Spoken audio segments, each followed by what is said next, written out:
It's going to be a good day today. We're going to talk a lot about how organizations need to change and transform. And we're going to talk about digital technology. But what's going to happen is you're going to quickly see there's a whole human transformation that's got to happen as well. And we're seeing it right in front of our eyes. So let's look at a couple of quotes that will get us into the kind of the frame of thinking. So the first quote is from a person who runs Ashoka, which is a social change organization. It's just kind of warming us up. And the idea is that every successful organization is going to have to make the transition. And the transition it's not just changing. It's a world defined by the status quo and doing it again to a new world where it's about responding to change. And so we have to get the idea that as a manager, we need to now respond to change, and it's going to continue. So it's not about adapting to what's now. It's about being adaptable to the things that are coming our way. Another one that'll scare you a little bit more is about technology. And this is a person who's in technology in Cisco, for example. It says 40% of all businesses will die in the next 10 years. Okay, that's a little bit scary, so let's just calm down a bit. But if they don't figure out how to change their company to adapt to the new technologies that are coming their way. So you can't stay where you are. If you haven't adapted, you've got to move. So that's the second step of the argument. So first is we've got to adapt to change. Second one is we've got to move because things are changing. And then the third one comes from Bill Gates. And when he says something about transformational technology, I think we should listen. So I've seen two demonstrations that really looked like it was going to be revolutionary. And ChatGPT was one of them. The other one was the graphical user interface when they went to the Los Alamos labs and saw that mouse moving something on a screen. He said, that's going to be revolutionary. That's what Windows was about. He said, this is going to revolutionize us. So here we go. So we have to adapt to change.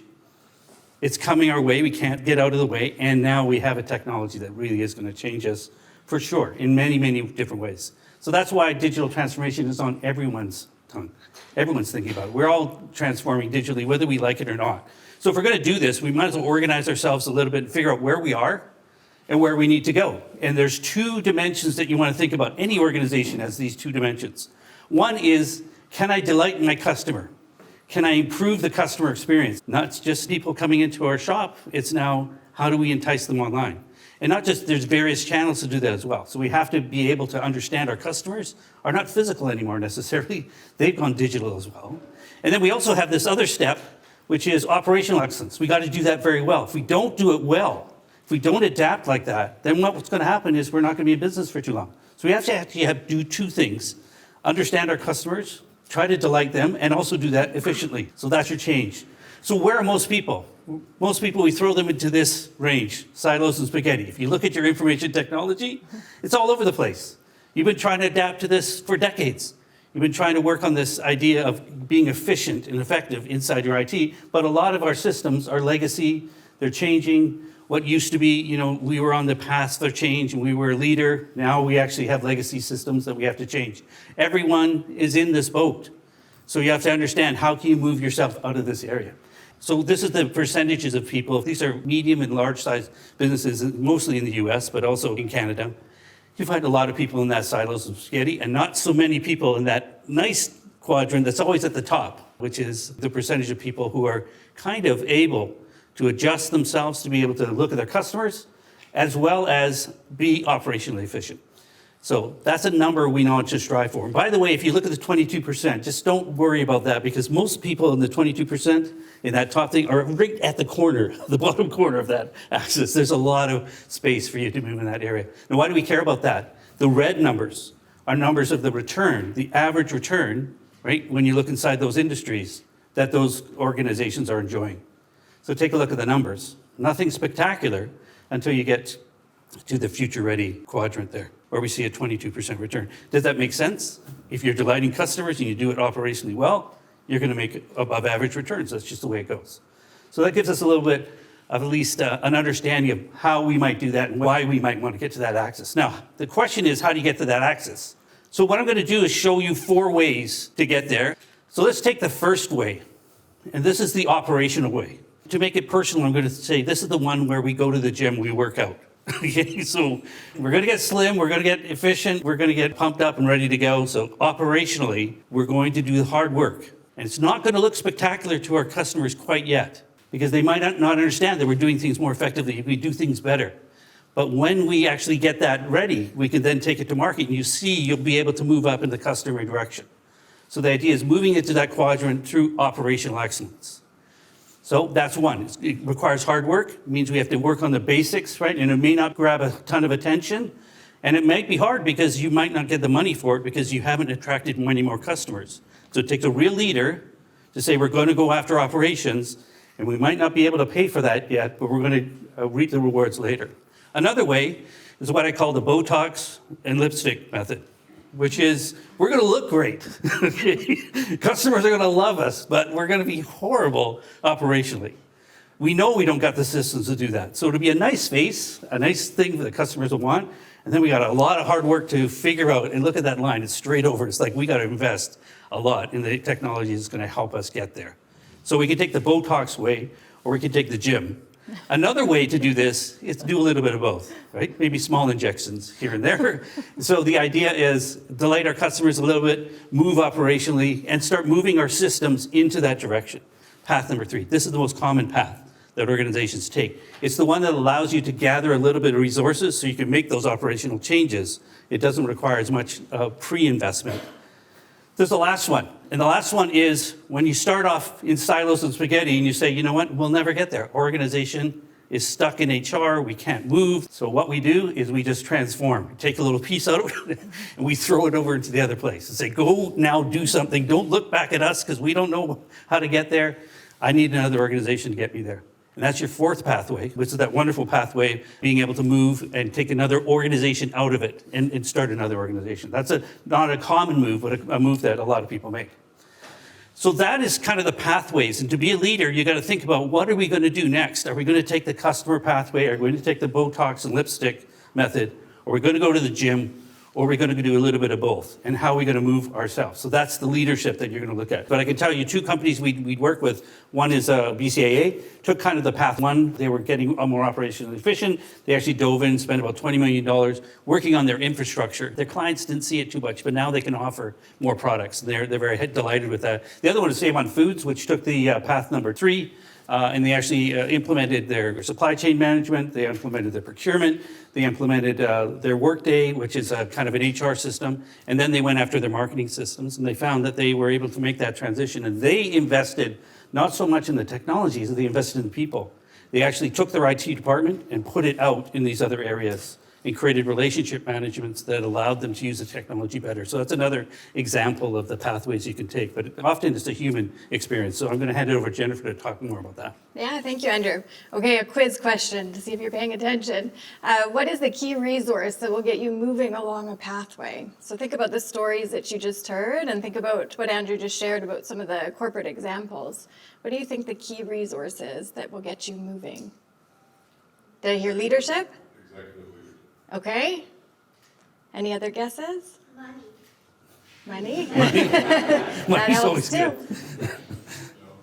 It's close. I must say, it's the people, right? It's the people that create ideas that actually help drive the digital transformations forward. And so what we're focused in on is trying to understand how people today have to engage within their daily work and be leaders within business.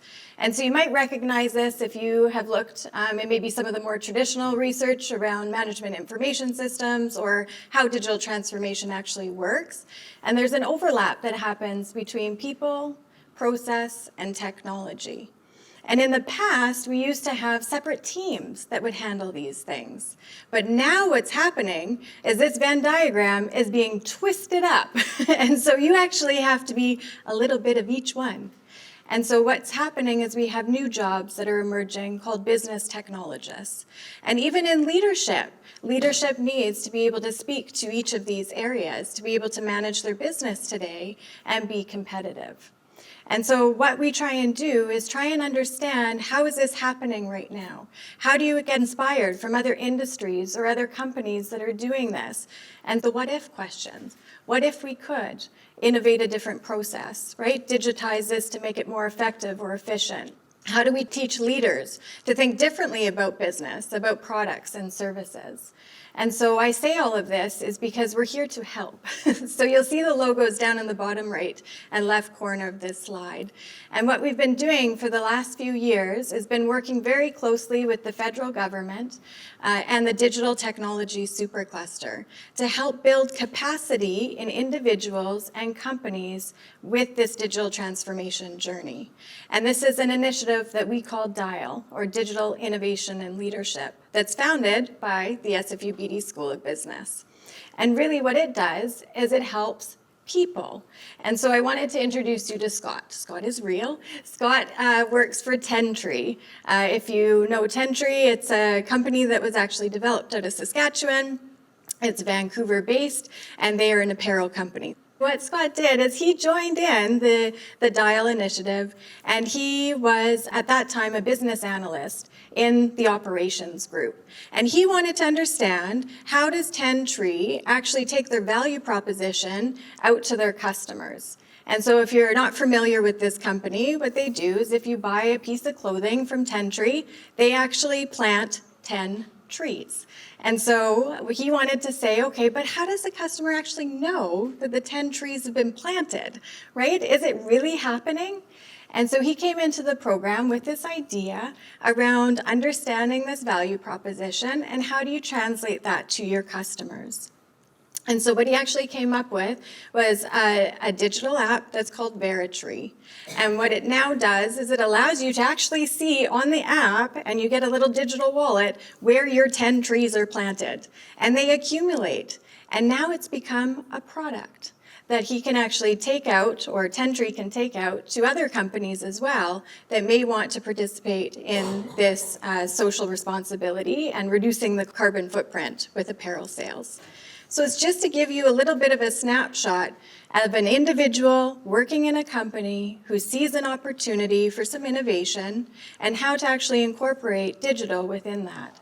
And I say that because we have the opportunity for you to come into an initiative like this and support either the people working within your company to understand how to actually gain the knowledge and skills to be able to do this, or if you are the leader of this company or your business unit, to actually work with other leaders in other companies, in other industries, get inspired, get out there, network, and start to learn how some people are failing, as we talked about earlier, and succeeding. So you can translate this into your own daily work and your own business. And so we also have funding for BC residents that's coming out this fall for our management level program, which actually allows you to come into this for no cost to you. But really, this is all about co-creation. We need business leaders. We need the workforce involved in this to keep it going and keep Canada competitive. So wanted to share that with you as a little bit of action. You're welcome to come in and join us on. Thanks, everyone. Appreciate the Thank time.